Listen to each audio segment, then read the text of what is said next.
Ian was always a challenge.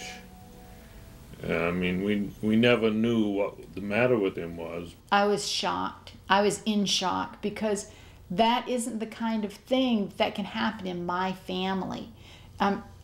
Schizophrenia to me was so horrible that that would be the last thing on the list you'd ever want to have. I mean, it's just awful. You just have dreams for your kids. You want them to be happy and healthy, and you find out that there's really something very wrong. And I've been having this problem since I was 5 and I'm almost 20, so I can see that it's going to never go away. I might have this for the rest of my life. When I had cancer, she was right there with me. But when it comes to my mental illness, she doesn't understand. I just felt like if he killed himself, would have been because I didn't protect him, and the weight of keeping him healthy was on my shoulders. Of all the suicide attempts and everything else, they never thought I'd pull through. I mean, after playing games with guns and medication, and they just thought it was all over with. My life before the multifamily group was pretty hectic. I was just out of the hospital in 1991 after going through a manic episode because of my bipolar disorder. And I was really struggling. I had gone through day treatment programs, drug rehabilitation programs, and nothing quite clicked. I just had a rough time. Family psychoeducation, a new approach to treating severe illnesses like schizophrenia. By honoring families and letting them know we are truly interested in them as people, that sets a relationship that kind of invites hope and belief, not only in the family, but I think also in the therapist. It's a unique collaboration between consumers, their families, support systems, and clinicians. We tell people right from the very first joining that this is an opportunity for people to put their heads together and work on managing symptoms, but also recognizing you for who you are as a person and really applauding your strengths. Psychoeducation happens primarily in a group format. 2 clinicians bring together consumers and family members, typically meeting bi-weekly over an 18-month period. We tell families that spending time together with other families and individuals who struggle with schizophrenia will help them become aware of the solutions that are inherently involved in their life. My psychology class has been going well. Problem solving is the heart of family psychoeducation, producing solutions to move life forward. I finally got my license after 3 tries. Yahoo! After sharing progress and current struggles, members then identify the most acute problem to work on. Right now, I'm struggling with going back to work, being a homemaker, taking on my mom's responsibilities, taking care of her. Judy is feeling overwhelmed. She is starting to experience symptoms that make it difficult for her to think, keep things in balance.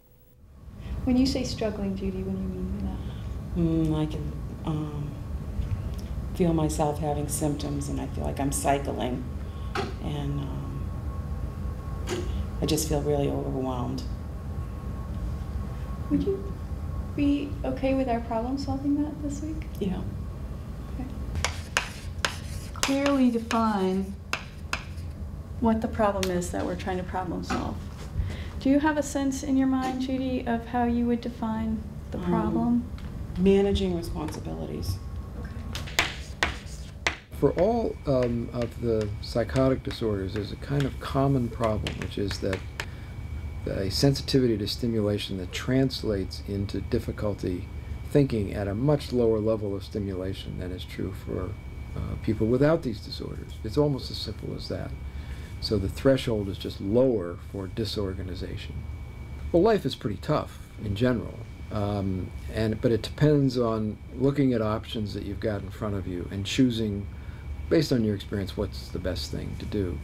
With disorganization of thinking, they can't quite even make the decisions about which thing to try. I can feel things changing and knowing that, like getting frustrated really easily. You're asking yourself to do it all. It is too much.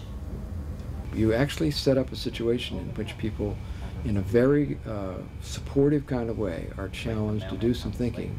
And only this time there's a lot of brains helping with that thought process.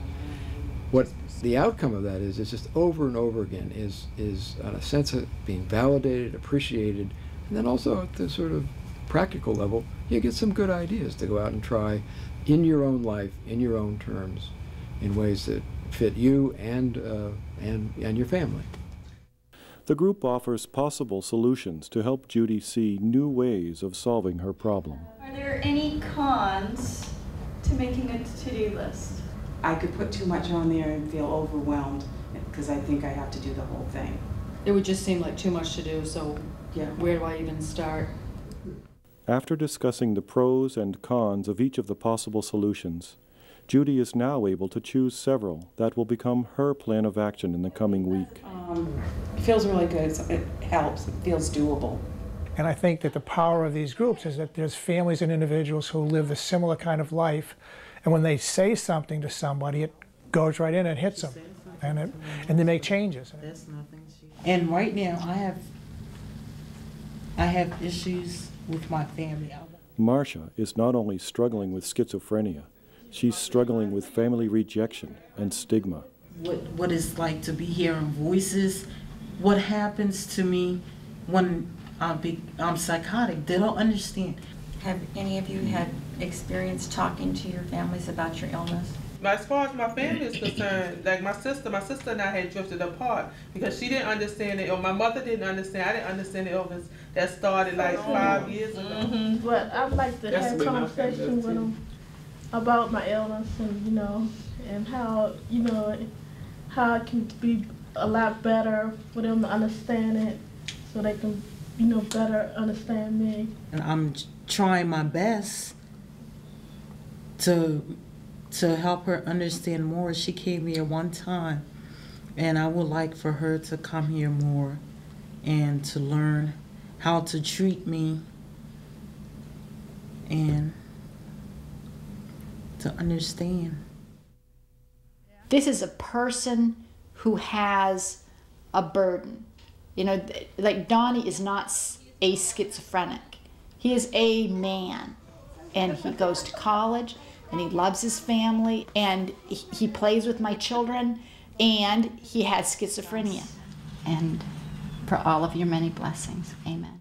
Family involvement made all the difference for Elizabeth's brother Don, whose atypical schizophrenia led to misdiagnosis and years of serious illness and deepening hopelessness for him and his family. It lets me know I'm not alone. I'm not struggling. I'm not the only one struggling with this illness. And the other people give me insight into how they are doing and how they are dealing with things. And I learn new things, new coping skills and stuff from them. I think the benefits for a clinician to be involved in this kind of group is its tremendous variety, it's tremendous satisfaction to see people getting better. It's very gratifying to watch people sort of move out of themselves and reach out to other people in the group, other families in the group. You really get to see a restoration of somebody's personality as time goes on. I've seen people who have been very, very, very bothered by the illness over the course of the 18 months to 2 years make a miraculous turnaround. And I've seen clinicians who have clearly been burned out by the system get rejuvenated, thinking about, wow, I can really make a difference here. The multifamily group has helped in so many areas. I mean, it's helped in the employment, being totally unemployed for 5 years and not employable to anyone at that time because of the illness. I thought that he was going to be an invalid the rest of his life, but now I see little by little there's hope out there, and there's from looking around and seeing the accomplishments that these folks have made here, that there's hope for him, and it's making me feel a lot better and more comfortable. He's thinking for himself. Before, where's my keys? Where's this? Where's my wallet?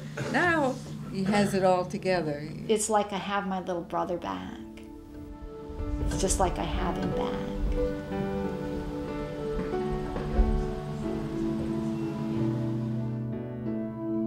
In clinical trials, family psychoeducation with either single or multifamily groups reduces relapses and rehospitalizations of consumers by over 1/2. Their families enjoy improved relationships and experience a reduced burden for their care. In addition, family members have significantly fewer medical illnesses after 1 year in the groups. Ultimately, consumers in family groups are 50% more likely to be employed after 2 years than those who have not experienced family psychoeducation.